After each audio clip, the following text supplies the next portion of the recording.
8 फरवरी को पाकिस्तान में होने वाले आम इंतखाबात के लिए सियासी जमातों की जानिब से नामजद करदा उम्मीदवारों की हतमी फहरिस्त का जायज़ा लिया जाए तो मालूम होता है कि मुल्क भर में दर्जनों ऐसी कौमी और सूबाई असम्बलियों की नशिस्तें हैं जहां एक ही ख़ानदान या घर के अफराद को मैदान में उतारा गया है। अगर किसी सियासी ख़ानदान के सरबराह कौमी असम्बली की नशिस्त पर किसी जमात के उम्मीदवार हैं तो उन्हीं के भाई, बेटे, बेटी, बहू या बेगम शहर या इलाके से दीगर कौमी और सूबाई नशिस्तों से उम्मीदवार नजर आते हैं। और पाकिस्तानी सियासत में ऐसा पहली मरतबा नहीं हुआ बल्कि दहाइयों से होता चला आ रहा है और इसमें बड़ी सियासी जमातों में से किसी को भी इस्तिस्ना हासिल नहीं है। मोरूसी या ख़ानदानी सियासत पाकिस्तान में एक मनफी इस्लाह के तौर पर देखी जाती है। मोरूसी सियासत का यह मामला सिर्फ पाकिस्तान तक महदूद नहीं बल्कि दुनिया के दीगर ममालिक जिनमें इंडिया, बांग्लादेश, श्रीलंका, हत्ता के अमेरिका में भी पाया जाता है। ताहम जनूबी एशियाई ममालिक में ख़ानदानी सियासत के गहरे असरात मौजूद हैं। ताहम दीगर ममालिक की निस्बत पाकिस्तान में मोरूसी सियासत की शरह बहुत ज़्यादा बुलंद है। 2018 की एक रिपोर्ट के मुताबिक लाहौर के institute of development and economic alternative ने पाकिस्तान की मोरूसी सियासत का मवाजना चंद दूसरे ममालिक से किया था। इस तहकीक के मुताबिक अमरीकी कांग्रेस में 1996 में मोरूसी सियासत का हिस्सा तकरीबन 6% था। इंडिया की लोकसभा में 2010 तक 28%, जबकि पाकिस्तान की कौमी और पंजाब की सूबाई असम्बली में मोरूसी सियासत का हिस्सा 53% था। उसी तहकीक के मुताबिक पाकिस्तान में मोरूसी या ख़ानदानी सियासत की एक बुनियादी वजह यह है कि गुज़श्ता 3 दिहाइयों से पंजाब के तकरीबन 400 ख़ानदान ऐसे हैं जो मुसलसल ऐसी पॉलिसियाँ बनाते और कानून साजियाँ करते चले आ रहे हैं जिनकी वजह से कौमी वसाइल और निजी शोबों में उनकी ताकत बढ़ती चली जा रही है और बज़ाहिर ताहाल ये हालात आज भी नहीं बदलने वाले। इस तहकीक में यह भी नज़र आता है कि मोरूसी सियासत जागीरदारों के तबके तक महदूद नहीं रही बल्कि सियासत में आने वाले सनतकारों और कारोबारी तबके ने भी अपने अपने वारस सियासत में लेकर आए और इसी तरह उन्होंने मुल्क में पहले से जारी मोरूसी सियासत की रवायत को मज़ीद मजबूत किया।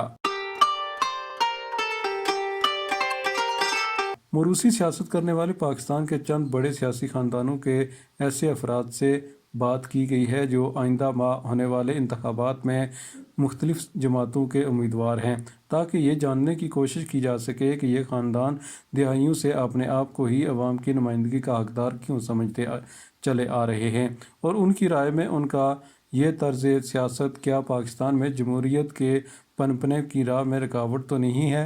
ताहम इससे कबल ये जानना भी ज़रूरी है कि क्या वजूहात हैं जो पाकिस्तान में मोरूसी सियासत के ट्रेंड को फ़रोग़ देती हैं। बाज़ तज्ज़ियाकारों के मुताबिक पाकिस्तान की सियासत पर आज भी फ्यूडल सिस्टम यानी जागीरदाराना निज़ाम हावी है। जुल्फ़िकार अली भुट्टो ने 70 की दिहाई में ऐलान तो किया था कि वो इसका ख़ात्मा कर देंगे मगर अदाद व शुमार ज़ाहिर करते हैं कि ये सिलसिला पाकिस्तान में मजबूत से मजबूत तर होता चला आ रहा है।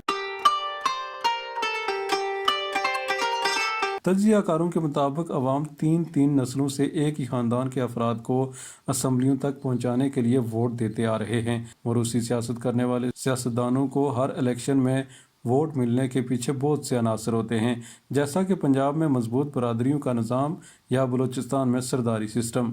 अगर बात की जाए सिंध की तो सिंध और जनूबी पंजाब में पीरी मुरीदी और बड़ी गद्दियाँ भी हैं जहां अगर पीरों के ख़ानदान का कोई फ़र्द इलेक्शन लड़ रहा हो तो ऐसा मुमकिन ही नहीं कि मुरीद इलेक्शन वाले दिन किसी दूसरे उम्मीदवार को वोट देकर आएँ। सियासी तज्ज़ियाकारों के मुताबिक मोरूसी सियासत उन माशरों में भी ज़्यादा मजबूत होती है जिनमें जमहूरी रवायात फली फूली नहीं होती हैं और गैर जमहूरी कुव्वतें गाए बगाए जमहूरी निज़ाम में मुदाखलत करती रहती हैं। बाज़ तज्ज़ियाकारों के मुताबिक मोरूसी सियासत के बारे में एक नज़रिया यह भी पेश किया जाता है कि क्योंकि तारीख़ी लिहाज से बड़े सियासी ख़ानदान रियासती वसाइल, अपनी ख़ानदानी दौलत, हालात को कंट्रोल करने की सलाहियत और मुखालफिन को दबाने की सलाहियत पर अजारादारी रखते हैं, इसलिए इन्हीं ख़ानदानों की अगली नस्ल के लिए सियासत में अपनी हैसियत बनाना या मनवाना आसान होता है।